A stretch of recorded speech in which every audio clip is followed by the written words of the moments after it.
ঈদ মানে আনন্দ, ঈদ মানে খুশি। আর এই কুরবানি ঈদটা আমরা অনেক বেশি এনজয় করি, কারণ কুরবানি ঈদে কুরবানি দেওয়াটার মজাটাই অন্যরকম। আর এই কুরবানি দেওয়ার মাধ্যমে আল্লাহকে খুশি করা আমাদের সবথেকে বড় একটি হচ্ছে নিয়ামত।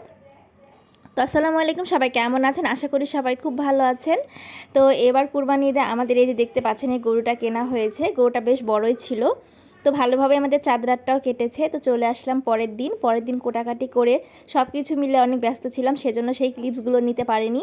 তো এই তো মাটির চুলায় চলে এসেছি রান্না করার জন্য, দেখতেই পাচ্ছেন। আর এদিকে মা আমাকে হেল্প করছিল রান্নার জন্য, কারণ অনেক বেশি মাংস আমি একা সামলাইতে পারি না। তো মা এইদিকে মাটির চুলা সুন্দরভাবে মাংসগুলো কষাচ্ছিল, আর আমি ভাবলাম এইদিকে একটু গাছগুলো একটু পানি দিয়ে নিই, যেহেতু ছাদে আমাদের মাটির চুলাটা। আর এইদিকে আমাদের গাছগুলো একদম পানি না পেয়ে প্রায় মানে নেতিয়ে গেছে, দেখতেই পাচ্ছেন ভিডিওতে বন্ধুরা।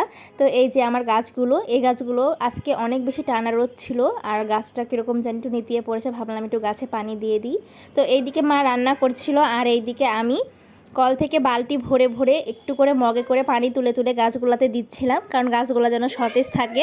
আর আমি অনেক বেশি গাছকে যত্ন করি, কারণ গাছ আমার অনেক বেশি ভালো লাগে। আর ছাদ বাগান তো আমি জানিনি আপনারা, আমি অনেক বেশি পছন্দ করি, ভালোবাসার জায়গা এটা আমার।